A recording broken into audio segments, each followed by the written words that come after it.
Wow.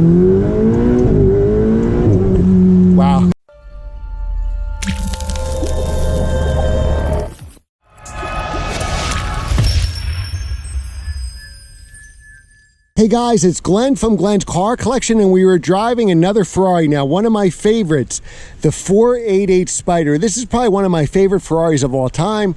This and the 812, we've probably driven a dozen Ferraris on the channel, and we're about to take this one in for a spin. Now, this is actually the hardtop convertible. How can you see? Because you can see the lines here on top of the roof, which I'll show you in a minute. Ceramic brakes, yellow brake calipers, as you can see here.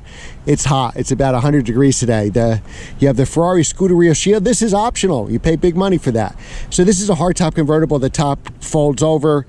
We have a yellow one that we did on the channel last year, so you can see that in that video. I'll try not to repeat myself in this one. Now, how do you tell the difference between the 488 and 458? Well, besides the turbos, this is the difference here. You need more power, more air to the engine. Downside, the only downside I can think of the Spider, it's a little heavier, but you cannot see the engine. So what's there is a 3.9 liter twin turbo V8. The 458 is the last naturally aspirated. This went to turbos, the 488. This is a 2018 model provided by DCH Acura in Verona, New Jersey. DCH Montclair Acura. They provide a lot of our cars. Thank you so much to Tim, the general manager there. See him for any new or used Acura or cool exotic like this. Now, the convertible weighs slightly more. We'll get into that in the video, but this is still a very, very nimble car. And again, I know the collectors like the 458 because there's a last naturally aspirated, but the 458 is slow because of this, because it doesn't have turbos. And I'm Mr. Naturally Aspirated guy, and I'm telling you, the turbos in this car have convinced me. So let's start it up and take it for a ride. We'll go through the interior features. You have a front trunk here, and then we got a nose lift, and I think the nose lift is still up because I had to get in the parking lot. So see the gap there, but otherwise, pretty cool. There we go. We got a trunk here. A front trunk. Wow, more than enough. That's huge. You got the Ferrari car cover, and I'm sure you have a thing to charge it. If you get locked in, you pull this here. Easily can fit a hockey bag in there, no problem. All right, and you even have, so this is not, you know, dented or broken or anything. This is actually some, I guess, aero, some cooling. All right, so let's get inside and drive the car. I love the black wheels. To me, any car looks good with black wheels, regardless of color. So I like this color combo, the white on the tin. You got the Daytona seats here. All right, let's get in. We'll put our seatbelt on first to start it up. It is a really hot day, so we got to get the air conditioning on pretty quick, or Glenn's going to melt.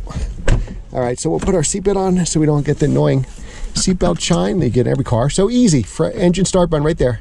Foot on the brake to do that, though. All right, so the air will pump up in a second. It's a two-seater hardtop convertible. Here you have your Manatino switch, so we can do wet mode. Who would drive your Ferrari in the rain? But you could. Sport, race mode. You can do traction control off and stability control off. Now, if we press the button here for the front nose lift, that should be putting it down now. Or is it putting it up? It looks like it's putting it up, right? So let's watch. All right, so now it's going down. Okay, so there we go. There we go. Now it's down. All right, so Tim gave us a full tank of gas. We got minimal miles on this baby. It's a 2018, 106 degrees. I think it's like 98. I don't know, but we're sitting in the sun right now. Here you can play around with your shock. So there's actually, it has bumpy road mode, and we tried this in the 812, and it worked fantastic. So we'll try it again here. This is your signal. So to signal right, I press this. I press it again to cancel it. Signal left. Now, if I turn left, it'll cancel it. But if somehow I forgot, you always got to remember to cancel it. You don't want to do like the BMW thing. You're hitting left, right, left, right. It's on the stalk here, your shift paddle. See, there's up and then there's down. So it stays to the column, just like Lamborghini and just like my McLaren did. I think it's beeping because it's probably too low to the ground now. And then you have your switches here. So you could drive in auto. So the parking brake is on the side here. It just says hold, that's your parking brake. And now it's auto and park. And you press one paddle to go into first gear, both paddles into neutral. You press the R, gives us in reverse. And that actually gives it the backup camera. The downside of the backup camera, when you turn like this, you lose the backup camera. But in this car, there's no center screen, so it has to be there. So now we're gonna put it in first gear. backup camera goes away. We can run it in auto. That means it's going to shift for us, or press this auto button a second time, and now we're gonna manual mode. So we have to shift. It won't shift for us. And then these are your window switches up here, and then this is the hardtop convertible, and you can even put the window down to hear the exhaust sound a little better. All right, so it's a hot day. We're gonna keep it up just so you don't hear all that sound, and we'll give it a drive. All right, so now we're in first gear. I think now that we're in the car, the shade's coming out. And this is a surprisingly nimble car. Even the convertible version, it doesn't make me miss a coupe at all. Usually like an M3 or something, you get into the convertible version, is significantly heavier. Now we're in sport mode, so the throttle's a little a little more sensitive. The suspension is a little stiffer. We're gonna do, let's see, bumpy road mode here. And it worked great in the A12. Here we go. Now we're in bumpy road mode because we're going to come to the bumpiest part of the road. We're going to follow this road, make a right, and then go some on really nice twisties to test out the handling. Now these cars new were about 400,000 if they were fully loaded, but used they're still like 350. I've seen them 350, 375, so they haven't depreciated much at all. Best thing you could have done if you had the money back in 2018 was buy one of these, and you have almost zero depreciation. Now you see how jarring that road was? Really comfortable. This is probably, this and the A12 with that shock bumpy road mode were probably the two best on that road as far as comfort goes. And these are stiff cars to begin with. Now we're gonna signal right to go onto our back road. So we press it, it's gonna signal right. Thank God he's not going there. We're gonna downshift to second. We gotta get around him. Hopefully he won't be in the middle of the intersection, and he's not. So, love the steering wheels on the Ferrari. The shift lights will come. See the shift lights come? Now, the gears seem a little shorter to me here than the Ferrari A12. This car is nimble enough, especially if you got the coupe, that you could take it to a track day. It's incredibly nimble. The turn-in in this car is probably one of the best I've ever seen. Or certainly I've ever experienced. I don't know if you can see a nimble car. That A12 is up there. So my favorite cars that I've done on this channel, we've done over 1,000 cars. So make sure to like, share, and subscribe, and hit that notification bell so you don't miss the next video. I've done over 1,000 cars on the channel, and some of my top cars, besides like the Carrera GT and Ford GT, but like a car that you probably could buy if you're really saved, is this car, the 488 Spider. The, you know what we'll go down to first gear. The Performante and the 812 Ferrari, which I just drove. All right, let's go.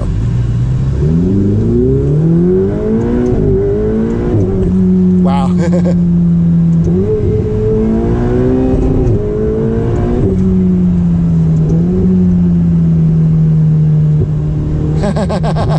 That was fast. Now the 812 I think is a little faster because remember it's heavier, but it's got a 788 horsepower V12 when this has a 661 horsepower twin turbo V8, 561 foot-pounds of torque. So similar torque between the two cars, but the other car has about 150 horsepower more. All right, so now even in manual mode, we come to a stop and it puts us into first gear. Now we did roll back. We do roll back, so it acts like a manual transmission because it essentially is. I believe there's 7 gears here, so we'll upshift. 4, 5, 6, 7. Yep, so 7 speed, just like the A12. All right, so now that we're in 7th gear, let's get out of it. Let's go down. So 6, we just heard a little noise there going to 5th, little noise going to 4th, bigger noise going to 3rd, nice noise going to 2nd. Wow. This is a fun car. You know, I always say that I don't need, you know, I'd be happy with, you know, my typical $50,000 M3 with a manual transmission, but you know what? I think I should start saving for one of these.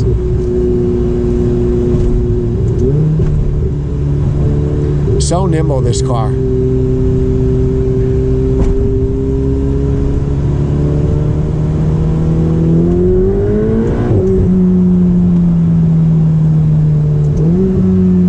Just going up and down through the gears.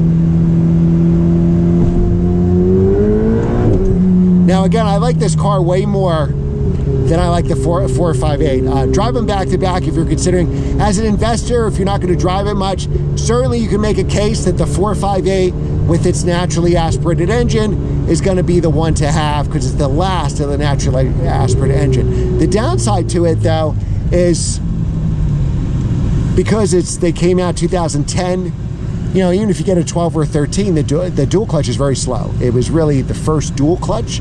Before that, with the F430, they had a single clutch, and this is a long light. So while we wait, special thanks to Tim at DCH Acura in Verona, New Jersey. They have new and used Acuras and about 100 Glen cars, which are basically exotics. Oh, green light. 992s.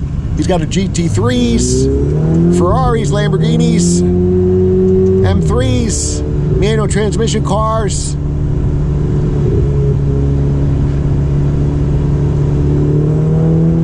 And one of the managers there drives a NSX like mine, stick shift.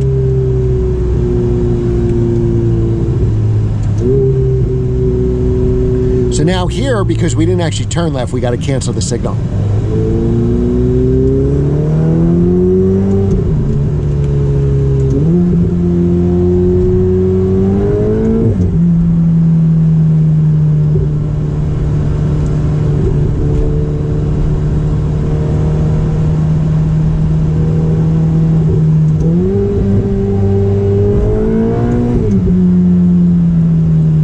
Hey, here's some turbo noise there. When I accelerated, you heard some turbo whoosh. Now you definitely get better sound. See, my signal, I'm like an old man. I pressed right, and because I didn't go right enough, the signal did not cancel. So you always have to remember to press it twice, because the last thing you want is somebody just to stop. All right, so we're pretty much at the dealership here, guys. Remember to like, share, and subscribe. I post at least 2, sometimes 3 videos a week, and you won't know unless you subscribe and hit that notification bell. Like and share the video so my channel could grow. And as always, leave a comment below. Like and comment on every video, because that helps my channel grow and allows me access to better and better cars. Thanks for watching, and I will see you next time.